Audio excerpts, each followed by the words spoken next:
Bonjour à tous et bienvenue sur Crypto Signal. Aujourd'hui, on va faire l'analyse habituelle, c'est-à-dire analyse technique, analyse fondamentale et analyse de liquidité et donc de sentiments sur Bitcoin, Ethereum ainsi que le Total 3. Allez, intro.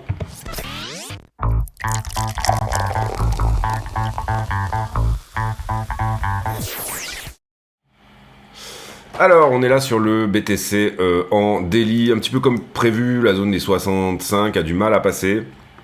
En soi, on avait établi hier plusieurs scénarios et dont la plupart se basaient quand même sur cette accumulation 4 heures. Si on la perdait, on disait que c'était une perte de momentum. Et distribution 1 heure, si jamais on la perdait, on disait que c'était un gain de momentum, ou en tout cas l'information qu'on sortait d'une correction. Pour moi, on perd la 4 heures avant de casser la 1 heure. Certes, ça range un petit peu pour le moment. Le niveau 15 minutes, on va regarder ici s'il a tenu. Mais j'irai plutôt comme ça en regardant la structure, hein, vite fait, plutôt dans l'idée que on peut éventuellement revenir, revisiter quelque part entre 63 et 61. On va voir avec la liquidité exactement où ça se place, mais en tout cas, peut-être sur ce support-là, voilà, refaire quelque chose qui revient, reprendre un peu cette zone-là, retoucher, pourquoi pas, la trend qui est la moins agressive des deux, hein, puisque maintenant on a perdu celle-là, donc l'idée c'est éventuellement d'aller chercher celle-ci. Trend qui se fait comme suit. Donc la figure ressemblerait un petit peu à quelque chose comme ceci, avec derrière un retour sur la zone des peut-être 70. Ce qu'il faut noter là, c'est quand même juste la perte d'accélération du momentum, hein. Donc du coup, quand vous accélérez un momentum, alors je dis pas qu'elle est totalement perdue, mais vous voulez voir une genre de parabole qui n'en finit pas, même dans ses corrections, de remonter, remonter, remonter, remonter, etc. Si on devait dessiner une parabole ici, elle est manifestement perdue, puisque la tangente d'un cercle, enfin vous connaissez quoi, la tangente du cercle est perdue d'une certaine manière. En soi, bon, c'est pas excessivement inquiétant non plus.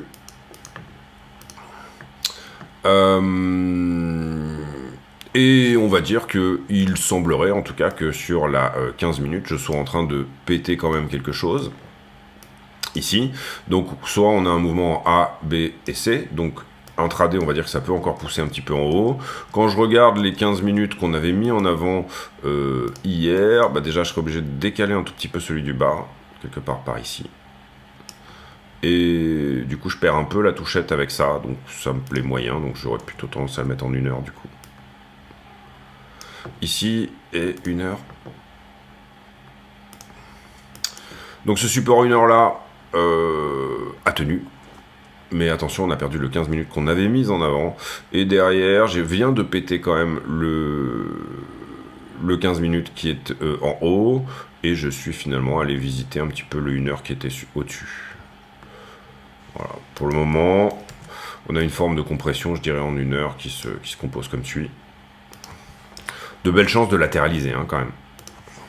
Et ça, c'est perdu. De belles chances de latéraliser, puisque à 1 heure, 20 à 1 heure, ça peut donner en tout cas un trade une forme de direction. J'aurais pas forcément parié là-dessus. Vous allez voir que on a créé un petit peu de liquidité là, c'est ce que je vais vous montrer après. Et on a pas mal de liquidité ici, notamment, là-dessous. D'accord. Donc, le fait, si jamais on temporise par le côté, c'est bien parce qu'on peut soit rajouter de la liquidité ici, soit éventuellement en rajouter là ou en intermédiaire ici, hein, tout faire le lien ici avec la zone, puisque là il en manque un petit peu pour aller faire le lien vers là. Donc ça on le saura rapidement. J'aurais pas tablé sur une latéralisation plus que ça. Pour le moment elle n'est pas effective, hein, on n'est pas encore tout à fait sûr qu'elle soit là-dedans. Vous voyez que si on perd le support 1 heure qui est ici, 1, 2, 3, hop, épaule tête épaule inversée, ça peut éventuellement nous dire que ça appelle effectivement à la target des 60-62.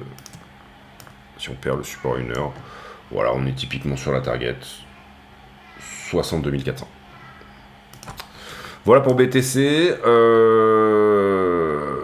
Ether contre Bitcoin, plutôt à l'appréciation. Alors Ether contre Bitcoin, c'est une longue histoire en weekly, hein. Je viens de faire une vidéo en weekly pour les affiliés, là. On a fait une grosse étude là-dessus. Pour le moment, ça reste une compression. On n'a pas vraiment d'information que ça va aller dans tel ou tel autre sens. Si ce n'est que les ETF spot sur Ether sont imminents. On joue avec les 0,053, voilà, on va pas faire l'analyse, je pense, pour le coup en 1 heure, mais globalement, Sur du 4 heures, moi j'aime bien cette compression sous trend, c'est-à-dire on a une trend ici, là c'est une trend qui est weekly, donc du coup c'est pour ça qu'on a l'impression qu'elle est cassée là, mais en 4 heures elle est cassée, mais en weekly elle ne l'est pas. Voilà, c'est le lancement des ETF ici qui va donner. La plupart ont donné leur S1 final, c'est-à-dire que tout le monde est prêt hein, dans ce sens-là. Et donc du coup, on va voir encore une fois ici comment se mettent en place les choses. Ether, dollar. On est un petit peu sur résistance là. Vous le voyez ici sur le 4 heures qui est là.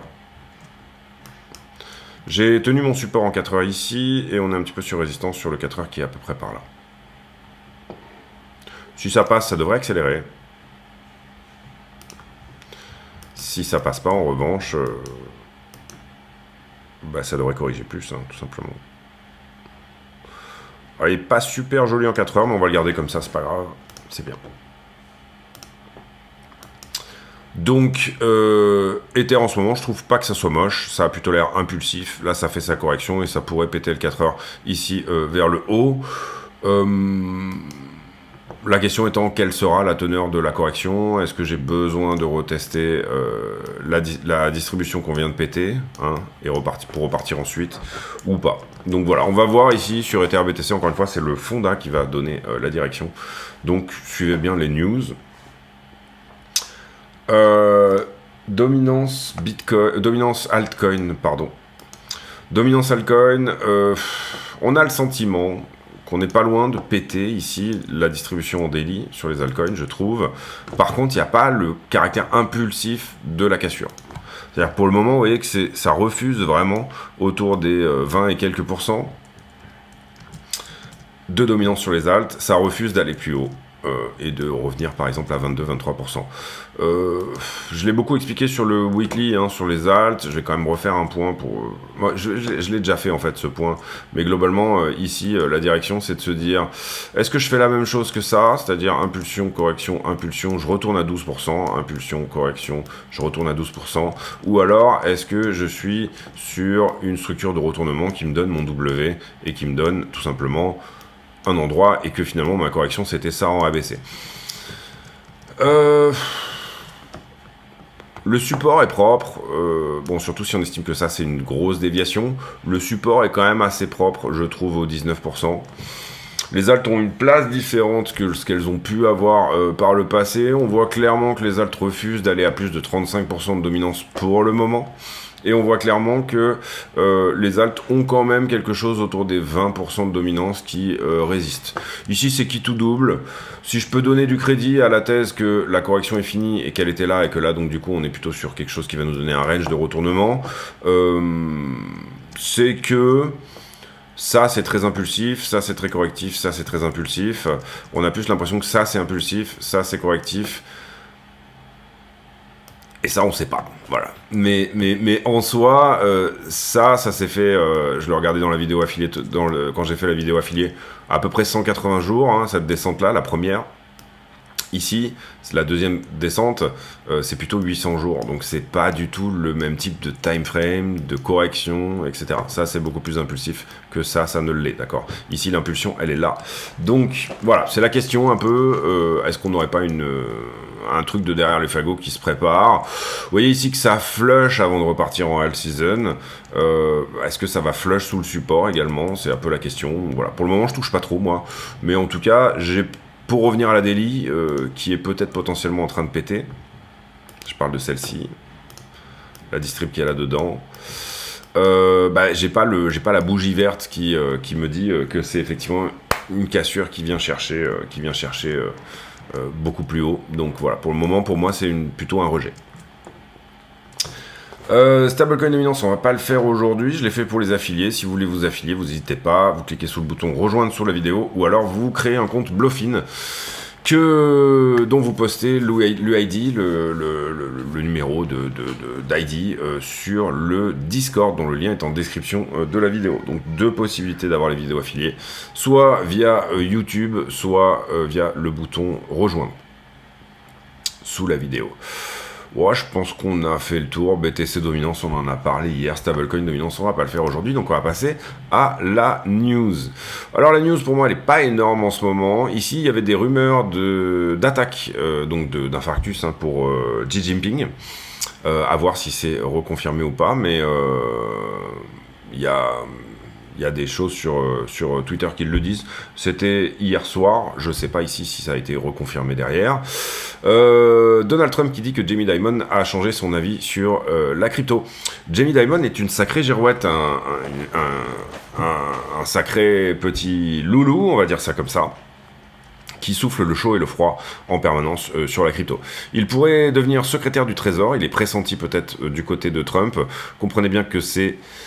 Il y a des conflits d'intérêts, donc il devrait probablement démissionner de JP Morgan. En tout cas, je pense que ça devrait être le cas, si jamais il l'accepte. Est-ce qu'il y a eu un coup de fil entre les deux, et est-ce qu'il lui a dit, écoute... d'ailleurs, on a vu des belles déclarations de JP Morgan dernièrement sur la crypto, plutôt dans ce sens-là. Voilà, est-ce que c'est en train de se tramer? Est-ce qu'il est en train de rentrer en politique, Jamie Dimon? On verra. Il a une place en or quand même à JP Morgan. Ça serait curieux parce que ça fait des années vraiment qu'il est dans cette boîte-là. À voir. Les flux ETF 53 millions hier. On est sur un flux de journée positif depuis désormais un certain temps. Par contre, attention, ça ralentit. On était plutôt sur 400 millions sur la journée d'avant-hier. Les frais des ETF Ethereum, 0,25, Grayscale qui est toujours à 2,5, donc du coup, il va y avoir une hémorragie à nouveau, ça va probablement refaire le scénario un petit peu qu'on avait eu sur BTC, c'est-à-dire hémorragie de Grayscale vers les autres afflux, vers des afflux sur les autres ETF. Et sinon, c'est la bataille entre les 0,20 et 0,25, tout le monde s'est à peu près aligné, mais Grayscale est encore une fois 10 fois plus... violent, donc il y aura rotation au départ de ce qui est sur Grayscale sur les autres. Et je rappelle que tous les bénéfices de la chaîne seront versés à mécénat, chirurgie cardiaque, donc n'hésitez pas. Ici on va passer sur Trump, on en a beaucoup parlé dernièrement, mais en tout cas ce qu'on peut dire c'est que théoriquement aujourd'hui il doit accepter sa nomination par le parti républicain. Bon, il y a des bonnes chances qu'il le fasse puisque dernièrement il a nommé un vice-président, etc. Donc voilà. 235 millions de dollars sur cet exchange, je crois que c'est des Indiens, ouais tout à fait, qui ont eu un hack visiblement, dont peut-être une attaque nord-coréenne visiblement sur cet échange crypto indien. C'est un peu la news du jour. Et Biden qui est malade du Covid, visiblement il a eu du mal à monter les marches, ce qui est relativement curieux, d'habitude il les monte 4 par 4. Relativement curieux. Ici, des trucs qui se passent entre visiblement l'Union Européenne et les Anglais. Attention au SummerSlump qui nous dit un analyse de Goldman. Donc du coup, le fameux attention, tout le monde se barre en vacances et on a un été qui est plutôt sous le signe de la correction. C'est ce qu'on peut voir un petit peu sur les grosses caps quand même. Il y a des belles corrections en ce moment sur les Nvidia et compagnie, etc. Et voilà, et puis calendrier économique, on en a parlé hier, donc on passe à la liquidité. Liquidité et quantité de liquidation pour la journée d'hier. 125 millions de liquidés, à peu près la moitié sur Bitcoin et Ethereum. On a liquidé plutôt du long, c'est propre. Carnet d'ordre, pas grand chose à dire. On a certes des ordres qui sont faxés. Les gros ordres ici semblent être entre 60 et 61, justement, s'il y avait correction. Maintenant, on avait des ordres ici dans la zone. C'est pas non plus énorme ce qu'on a à l'achat, entre 63 et 62 à ce stade. Et à la vente non plus. Pas grand monde à la vente, pas grand monde à l'achat. Vous voyez qu'on n'a pas ce petit mur de vente comme on pouvait avoir là, mais malheureusement, le prix ne suit pas. Ici, le momentum a été, encore une fois, plutôt sur le Trump Trade. Les marchés en levier, on est venu chercher ce point-là, on a fait la vidéo hier. Dès lors, qu'est-ce qui s'est passé? On est plutôt allé dans le sens de la structure, je dirais, donc je rajouterai pas de niveau personnellement. Ouais,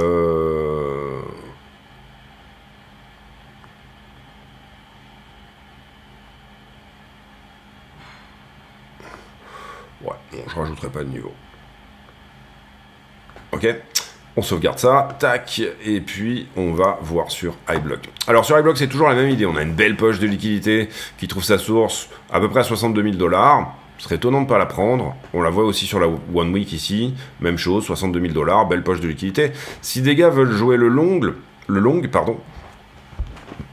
ils ont plutôt intérêt à venir filer les contrats des liquidations, finalement des mêmes longueurs, d'accord. C'est pour ça que je pense qu'un petit tour sous la structure pourrait être de bonne aloi, légèrement sous 62, là où il y a du stop loss et il y a du monde. Il faut comprendre ici, je suis une institution, je dois acheter des millions de dollars d'un coup, je vais me servir de la structure pour le faire. Il y a des points qui sont sensibles, qui sont normaux. Ici, on a latéralisé depuis 62 pendant un certain temps. Il serait étonnant qu'on ne vienne pas, de la part des institutions, qui auraient potentiellement envie de longuer, absorber tous ces ordres-là, qui sont encore une fois de la liquidité fraîche. Même chose sur Ether, sauf que Ether a bien plus corrigé, mais Ether, il a sorti une partie de ses longues, vous le voyez ici, et il a rebondi sur une zone de liquidité. Donc ça, c'est intéressant, il n'est pas venu chercher son point chaud, il a plutôt rebondi tout de suite. Personnellement, je vois bien une petite jambe baissière pour aller chercher ces ordres-là, et puis ensuite, bam, on tape 70. Je vois bien que ça se passe éventuellement comme ça, au vu, encore une fois, du Trump Trade, etc. Toutes ces choses nouvelles qui sont sorties sur cette semaine. On va sur le prix, on fait la conclue de cette vidéo. Alors, fondamentalement, c'est plutôt bon. Bon, à part ce hack, mais en soi, 200 millions, c'est pas grand-chose, et ça reste un échange indien. Par contre, les Indiens qui étaient quand même échaudés par la crypto, en tout cas c'était assez difficile chez eux, ils avaient une ministre des Finances qui était assez compliquée avec la crypto, les Indiens à ce stade risquent de dire, vous voyez, il y a des particuliers qui se font avoir, etc., etc., etc. Si c'est la Corée du Nord, on le saura probablement, si c'est revendiqué par Lazarus ou quoi que ce soit. En soi ici, et par ailleurs, on va quand même mettre cette petite accu, je reviens ici sur BTC, qui peut être sympa aussi à revisiter. Donc en soi, on casse la structure ici avec encore une fois ce plus haut. Tout ça est assez correctif, tout ça semble impulsif. Peut-être un besoin de correction dorénavant, surtout ça semble impulsif à la cassure de la distrib. C'est un élargissement, on pourrait s'attendre éventuellement à revenir au-dessus de la figure, voire... on avait calculé, mais ça nous donnait quelque chose comme 80, je crois, la target de cet élargissement-là. À voir. En tout cas, en soi, voilà. Vu le caractère impulsif à la cassure et le fait qu'on est cassé, le fait d'aller chercher la liquidité long terme sous les 50 perd un peu de sa superbe en termes de scénario, d'accord. Cela dit, ce sera le cas si jamais on fait une A, une B et une C comme ça, ce qui est tout à fait possible. Si jamais on ne fait pas une correction substantielle qui vient perdre le bas, ce qui reste tout à fait possible, encore une fois, ça perd un petit peu du sens quand même avec cette accélération du momentum. Attention, cette accélération du momentum est en train d'être perdue sur son aspect le plus violent, le plus impulsif. Donc je dirais que c'est déjà quelque chose qui devrait peut-être nous mettre la puce à l'oreille en nous disant, bon... Si je ne fais pas confiance, théoriquement, encore une fois, élargissement, target 80, c'est-à-dire on pète la structure, ok. Ça, c'est la petite structure, et c'est propre, et c'est possible, ok. Deuxième chose, à l'inverse, A, B et C, je repasse sous la structure. Donc ça me dit quoi? Ça me dit que je reste un petit peu dans ce truc un peu paralléloïde là, et finalement je redégage une dernière fois. Les deux sont tout à fait possibles, en tout cas à ce stade, à court terme, j'aurais quand même plutôt tendance à dire qu'il y a une belle possibilité de se diriger vers 68 si jamais on passe par 62. D'accord? Si jamais on passe par 62 là, sous la structure qui est là, je vais zoomer un peu. Ici, si jamais on passe par ici, il y a quand même de belles chances derrière d'aller chercher ça. Et là où il y a beaucoup d'argent, c'est là. D'accord. Donc pour le coup, si on passe par 62, qu'on maintient à peu près le 1h, 4h, 1h/4h qui est dans cette zone-là, et qu'on tient à peu près le momentum le moins puissant, même si on peut dire, ici dans cette zone-là, le moins puissant, à ce moment-là, on va dire qu'on invalide un petit peu cette idée de coucher la distribution dans son ensemble. Mais peut-être plus une idée de faire une figure qui nous donne quelque chose comme ceci, d'accord. Une forme d'élargissement un peu dans l'autre sens, qui nous emmène encore une fois au-delà de 74. On va voir, donc les deux gros scénarios, vous l'aurez compris, c'est A, B, C, A, B aussi, mais avec quelque chose comme ça, d'accord, et C, un peu dans la même idée, hein.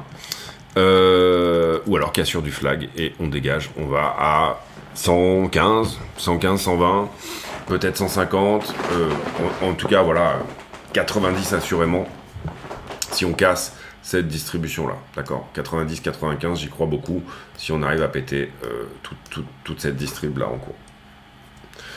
Donc voilà un petit peu l'idée moyen terme, très court terme, on a mis les 2 1 heure là qui me semblaient intéressants, sur du 15 minutes,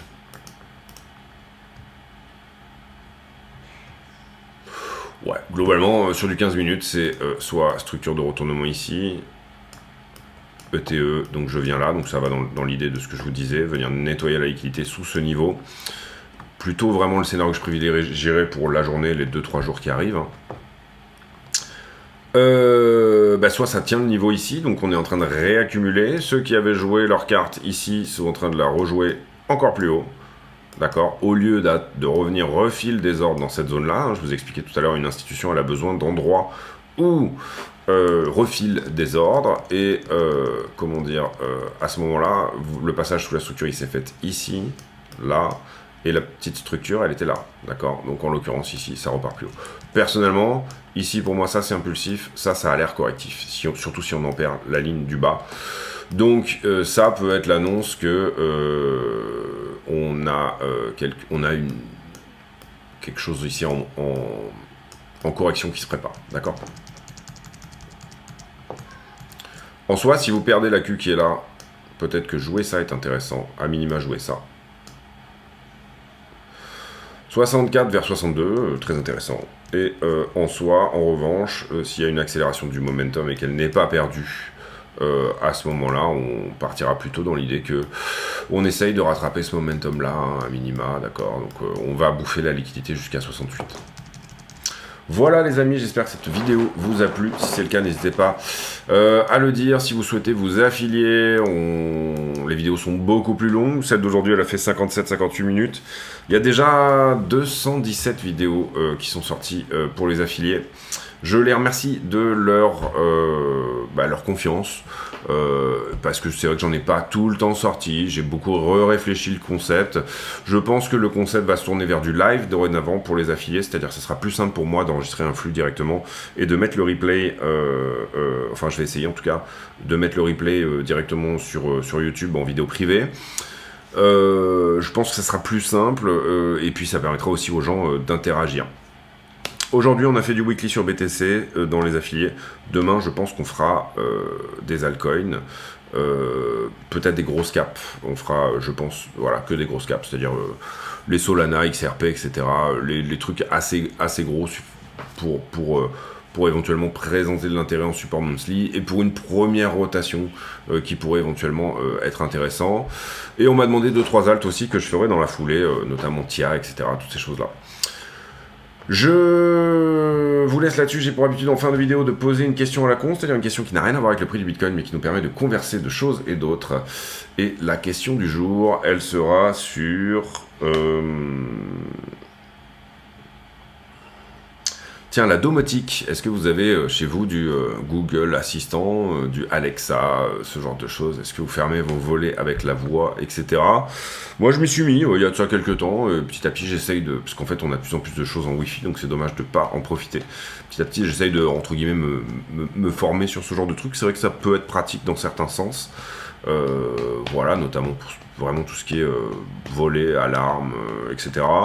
Maintenant, bon, je mets pas tout quand même, parce que je suis assez intéressé aussi par toutes les failles de sécurité de ces choses-là, et donc du coup, j'aime bien essayer de défier le truc aussi par ailleurs, de challenger un peu le système, mais en soi, c'est quand même extrêmement pratique aujourd'hui, et puis surtout, les investissements que ça demande sont bien moins importants que ce que ça pouvait l'être il y a 5 ou 10 ans, en tout cas je trouve, c'est mon avis. Donc est-ce que vous avez de la domotique à la maison? Ça sera la question à la con du jour. On se retrouve demain pour une nouvelle vidéo, d'ici là portez-vous bien. Merci pour votre amabilité, confiance, bienveillance dans les commentaires. Portez-vous bien et à demain.